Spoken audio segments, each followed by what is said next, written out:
publish video ya, dikarenakan kita terpisah oleh ruang dan waktu antara kami berdua, ya ini antara editor ya, kameramen dan juga saya gitu ya. Jadi sebetulnya kita udah lama bikin konten, namun terkendala karena ada pandemi, jadi kami harus berpisah. Alhamdulillah ada waktu, kita sekarang bisa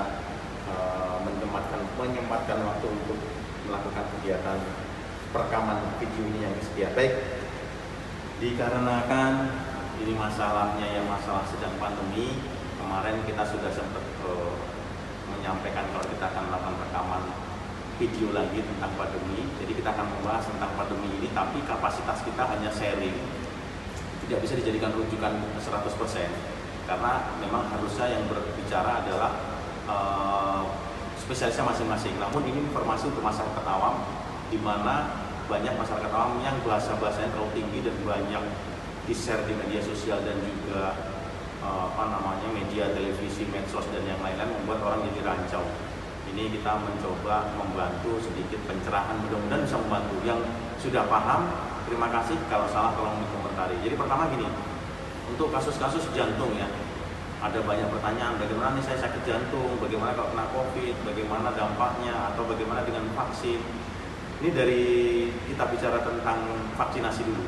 Dari Persatuan Dokter Jantung seluruh Indonesia, ya, jantung dan pembuluh darah di seluruh Indonesia, Kolegium Persatuan Spesialis Dokter Jantung, itu sudah beberapa kali merilis, kalau tidak salah saya sudah melihat 2 kali merilis bahwa untuk pasien-pasien jantung, baik yang katuk, baik yang aritmia ataupun yang gagal jantung dan yang lain-lain, itu jika hipertensi misalnya, yang kondisinya membaik, tidak ada keluhan, tekanan darah terkontrol, itu bisa dianjurkan untuk melakukan vaksinasi sesuai dengan vaksin yang disesuaikan yang berlaku saat ini. Misalnya kayak zaman dulu awal-awal pandemi, usia sekian, merek vaksinnya ini. Nah kita ikutin aja itu, karena dokter jantung spesialis itu membolehkan.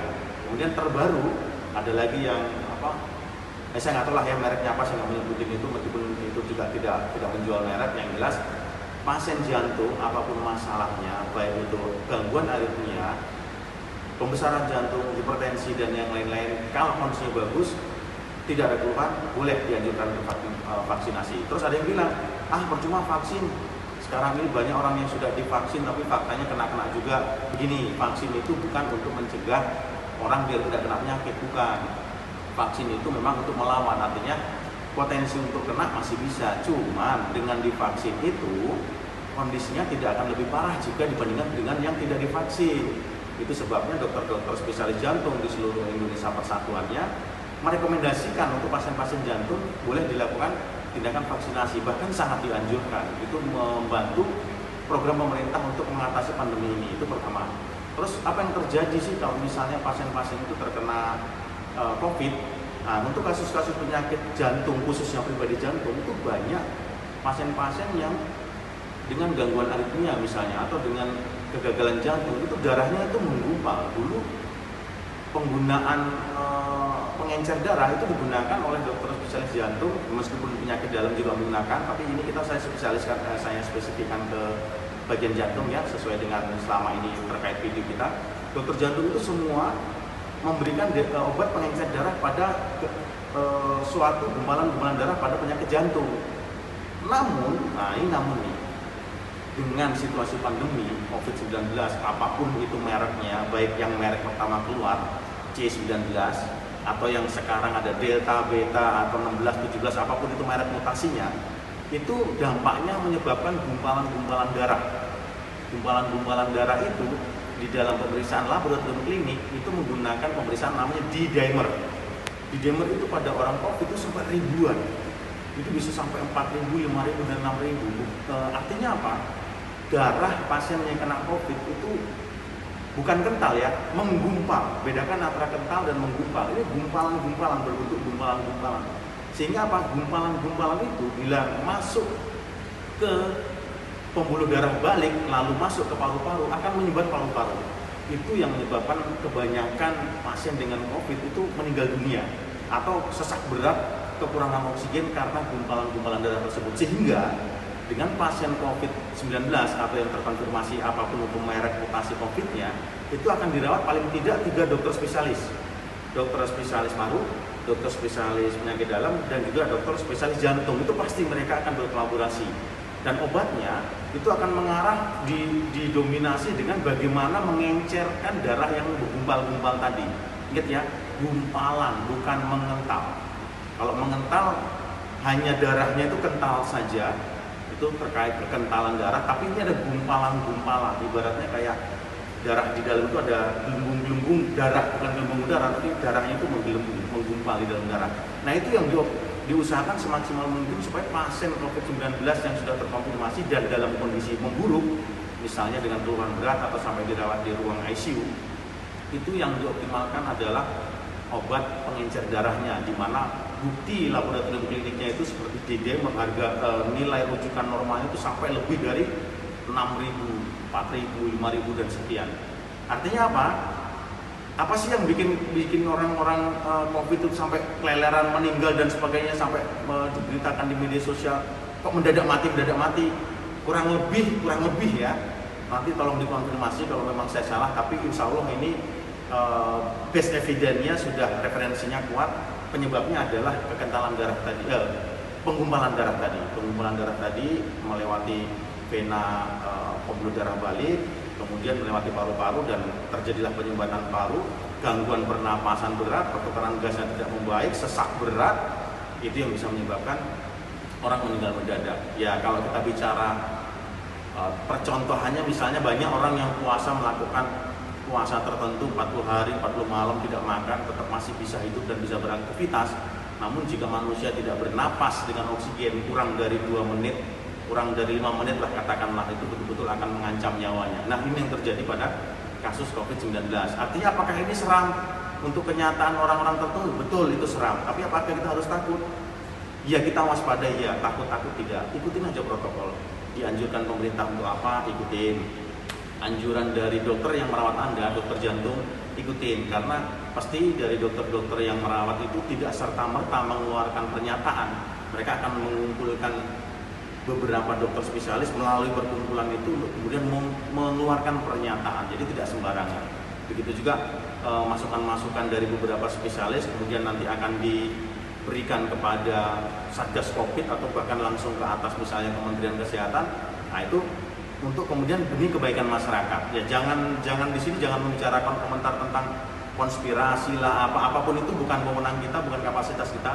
Kita di sini fokus membicarakan tentang edukasi wawasan bagaimana tentang pasien jantung terkait dengan COVID atau apa yang harus dilakukan, hal-hal baru-baru ini ya. Sekarang makin merebak di mana-mana, betul, makin merebak, penularannya yang katanya cepat, ya itu yang memang terjadi. Tapi yang bikin orang kacau itu adalah di dimer tadi, penggumpalan darah. Artinya apa? Ya pasien jantung yang tidak ada COVID saja, itu beberapa pasien jantung darahnya sudah menggumpal-gumpal. Apalagi yang kena COVID, artinya kewaspadaan kita, kehati-hatian kita, protokol kita harus lebih ditingkatkan. Itu pesan dari kami, sehingga untuk teman-teman atau bapak ibu yang sudah sakit atau teman-teman yang punya keluarga yang sakit bisa mengedukasi ini. Ayo protokolnya ditingkatkan, ayo vaksinasi, jangan takut. Vaksinasi, habis divaksin saya sakit, ya respon wajar. Dulu kita punya anak yang mungkin vaksin ini, vaksin itu, habis divaksin demam, itu respon yang wajar. Tapi jika tidak divaksin, resikonya kali lipatnya lebih berbahaya dibandingin yang vaksin. Kalau yang vaksin bisa kena, tapi angka survivalnya sudah terbukti tinggi. Memang terinfeksi, tapi keluhannya itu sedang sampai dengan ringan, tidak sampai dengan memberat. Begitu ya kalau dianjurkan vaksin. Terus ada pertanyaan nih, gimana nih saya mau pengen vaksin tapi pembuluh darahnya tidak stabil, denyut jantungnya tidak stabil, jantung saya nggak stabil. Stabilkan dulu ke dokter jantung, diobatin dulu, distabilkan dulu. Sementara belum bisa vaksin, distabilkan dulu. Tapi nggak berani, gimana pun caranya jaga protokol yang ketat, jangan sampai terkontaminasi. Ya itu nggak mungkin lah ya namanya ini. Tapi minimal itu pesan dari kami, stabilkan dulu kondisinya. Kemudian sebelum bisa stabil, jaga protokol kesehatannya untuk kemudian setelah stabil baru lakukan vaksinasi. Jangan takut vaksinasi. Ini membantu supaya semua ini, wabah ini bisa tetap cepat-cepat selesai dan kita bisa hidup normal kembali. Itu ya resumenya. Yang jelas yang bikin kita atau teman-teman atau saudara-saudara kita betul-betul kesusahan bernapas adalah karena COVID ini proses infeksinya atau proses inflamasi dalam tubuhnya itu menyebabkan penggumpalan darah ya dalam tubuh kita. Ini ada dua, salah satunya ada dua ya, selain fungsi yang lain salah satunya dua adalah proses pengenceran darah dan proses penggumpalan darah. Nah, efek dari COVID ini darah kita bisa menggumpal, bukan mengental ya, sekali lagi menggumpal. Gumpalan-gumpalan inilah yang menyebabkan gangguan pernapasan berat pada pasien COVID-19. Sedangkan pasien jantung aja mungkin, saya ulang lagi ya, sedangkan pasien jantung aja yang mungkin tidak terinfeksi COVID-19, darahnya ada yang sudah menggumpal-gumpal, minum pengencer darah, misalnya saya sebutkan merek Simak, atau misalnya Aspilat CPG memang tujuannya untuk seperti itu, atau memang ada yang disuntik pakai Lovenox yang di lengan atau di lambung, di sekitar perut, sekitar pusat. Nah itu tujuannya untuk mengencerin darah. Itu yang tanpa serangan COVID. Apalagi sudah serangan jantung, ada penyakit jantung kena COVID. Jadi bagi Bapak Ibu, bagi teman-teman yang punya keluarga sakit jantung, lebih proteksi, lebih ketat lagi, protokolnya dikerjakan. Kalau kondisinya stabil, berangkat untuk pergi melakukan vaksinasi. Saya rasa itu aja, singkat, tapi mudah-mudahan sangat bermanfaat karena ini ya insya Allah referensinya akurat. Demikian, mohon maaf bila ada kesalahan, silahkan dikoreksi. Nanti kita akan update video terbaru. Ya agak serius ya, tapi kita tutup dengan senyum. Salam sehat. Anda harus sehat, tapi kami petugas kesehatan gak boleh sakit. Karena kalau kami sakit gimana? Nanti petugas kesehatan jatuh semua. Yang sakit nggak ada yang merawat. Demikian, doakan kami petugas kesehatan tetap sehat. Di mana-mana rumah sakit Jabodetabek sudah membuka rumah sakit darurat karena kapasitasnya tidak mendukung, sudah overload, bahkan tekanan oksigen di rumah sakit itu sudah sangat turun. Jadi tetap sehat, tetap semangat. Mari kita nikmati, kita syukuri nikmat Tuhan di mana kita bisa menghirup oksigen di alam ini. Salam sehat, selamat sore, assalamualaikum warahmatullahi wabarakatuh. Subscribe, temennya kasih tahu supaya dapat info ini. Salam.